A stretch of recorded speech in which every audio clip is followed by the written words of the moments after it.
Research से related question. तो research अगर जिसने भी थोड़ा पढ़ा रहेगा उसका रिसर्च का क्वेश्चन हो जाएगा। और टीचिंग एप्टीट्यूड के लिए अगर आपने नहीं भी पढ़ा है तो आप क्वेश्चन को बहुत अच्छे से पढ़ के समझने का कोशिश करिए। अगर क्वेश्चन समझ में आ जाएगा ना तो आप जनरल अपने लाइफ में भी वो अप्लाई करिएगा ना तो उसका आंसर आपको मिल जाएगा।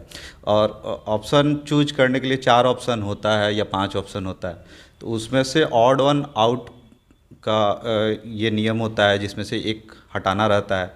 या इस पे रोमन साइनी का एक वीडियो है, एमसीक्यू कैसे बनाते हैं वो देख सकते हैं। तो आपको अगर गेस करना है मतलब अच्छे से गेस करना है तो वो वीडियो देख के आप कर सकते हैं गेस। और मुझे जहाँ तक लगता है कि बड़ा आसान सब्जेक्ट है।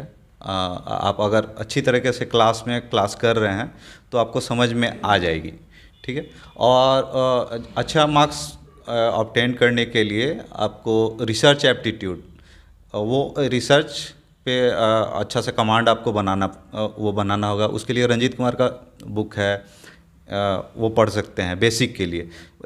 रंजीत कुमार मुझे लगता है कि नेट के लिए सफिशिएंट है। वो पढ़ के आप क्योंकि रिसर्च से लगभग मुझे लगता है कि अच्छा खासा उससे क्वेश्चन आता है, 30% क्वेश्चन आते हैं या रिलेटेड होते हैं। तो अगर आपका रिसर्च अच्छे से कमांड में रहेगा तो आपका नेट थोड़ा बहुत उधर वाले क्वेश्चन कर लेंगे तो नेट आसानी से हो जाता है। अगर सोशल वर्क रिसर्च या जनरल रिसर्च, ऐसा पार्टिकुलर नहीं है कि सोशल वर्क के लिए ही है, वो रिसर्च सबके लिए है। उसके लिए रंजीत कुमार बुक ही सफिशिएंट है, ठीक है। और सोशल वर्क का बाकी जो कंसेप्ट है उसके लिए आप इग्नू का मटेरियल रेफ़र कर सकते हैं। इग्नू का मटेरियल से आपको कंसेप्चुअल क्लियरिटी बहुत आ जाएगी। वहाँ से आप इग्नू का मटेरियल पढ़ें और रंजीत कुमार की बुक पढ़ें, पीडी शर्मा पढ़ें, इससे हो जाएगी आपकी तैयारी। नमस्कार, आप न्यूज़कारिता देख रहे हैं। मैं आपके साथ नवीन हूँ। यूजीसी नेट को लेकर के न्यूज़कारिता इन दिनों अपनी सीरीज चला रहा है। इसी सीरीज़ के दौरान हम सोशल वर्क एक विषय है, उस सोशल वर्क विषय में नेट क्वालिफाई करने के लिए, जेआरएफ क्वालिफाई करने के लिए क्या क्या रणनीति होनी चाहिए, इस पर आज हम महात्मा गांधी केंद्रीय विश्वविद्यालय के समाज कार्य विभाग, जिसे सोशल वर्क कहते हैं, के शोधार्थी राकेश जी से बात करने वाले हैं। राकेश जी ने पिछले वर्ष ही जेआरएफ क्वालिफाई किया है, तो जेआरएफ को लेकर के क्या रणनीति होनी चाहिए, इस पर आज हम राकेश जी से बात करने वाले हैं। राकेश जी, आपका बहुत बहुत स्वागत है। जी नमस्ते। राकेश जी, ये बताइए कि जो पहले पेपर की तैयारी होती है उसको लेकर के क्या स्ट्रैटेजी होनी चाहिए? पहले पेपर में 10 यूनिट होते हैं, 10 यूनिट से 5-5 क्वेश्चन आते हैं, टोटल 50 क्वेश्चन होते हैं, जिसमें से डाटा इंटरप्रिटेशन होता है। वो अगर आपने थोड़ी बहुत प्रैक्टिस की है तो वो सही कर सकते हैं।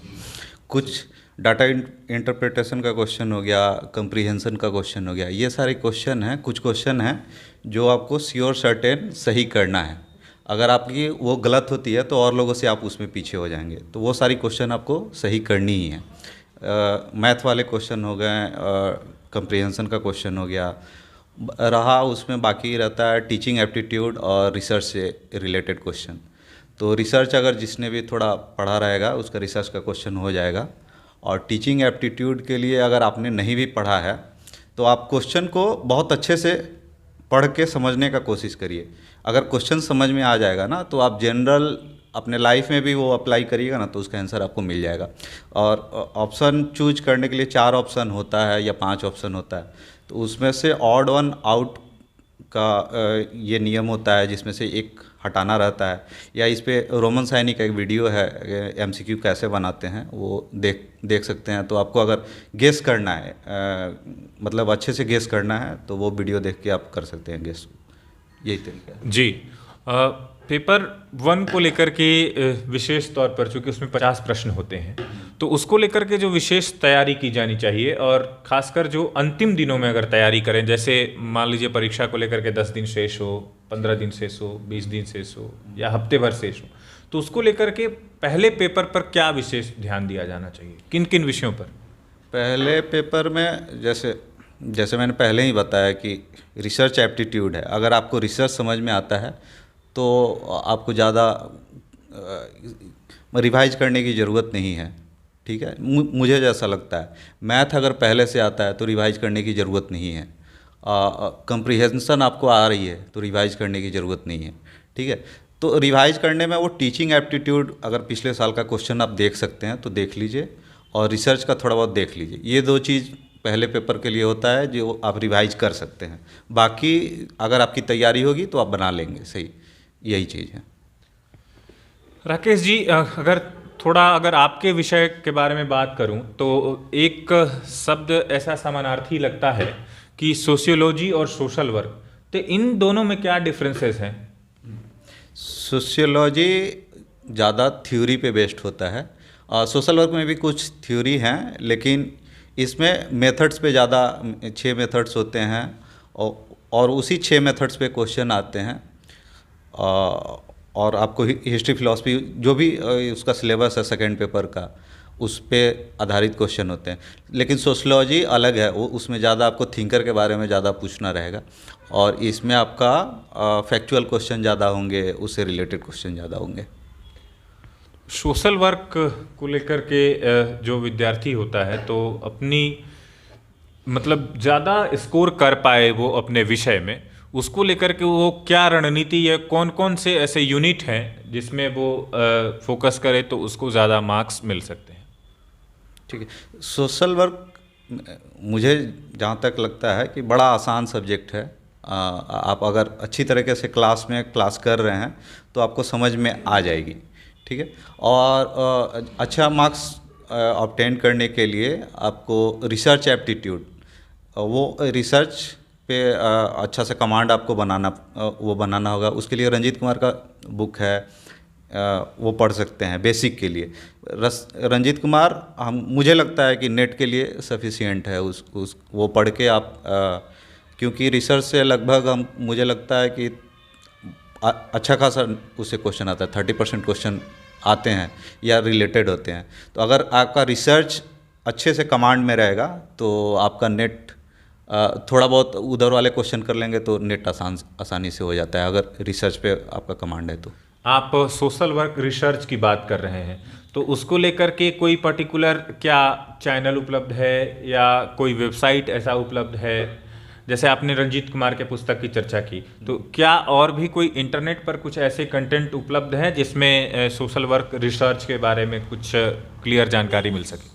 हाँ, सोशल वर्क रिसर्च या जनरल रिसर्च ऐसा पार्टिकुलर नहीं है कि सोशल वर्क के लिए ही है, वो रिसर्च सबके लिए है। उसके लिए रंजीत कुमार बुक ही सफिशिएंट है।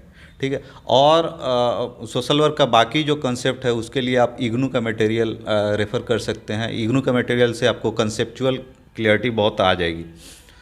वहाँ से आप इग्नू का मटेरियल पढ़ें और रंजीत कुमार की बुक पढ़ें, पीडी शर्मा पढ़ें, इससे हो जाएगी आपकी तैयारी सफिशिएंट। जी, अगर हमारे पास बहुत कम समय बचा हो, हफ्ते भर का समय अगर परीक्षा में शेष है, तो उस समय की तैयारी किस गति से होनी चाहिए और किन किन प्रमुख बिंदुओं पर तैयारी होनी चाहिए, जिससे कि जैसे आपने जो JRF क्वालिफाई किया था तो उस समय आपने कैसी तैयारी की थी और हफ्ते भर में आखिरी दौर में आपके तैयारी का क्या स्वरूप रहा था?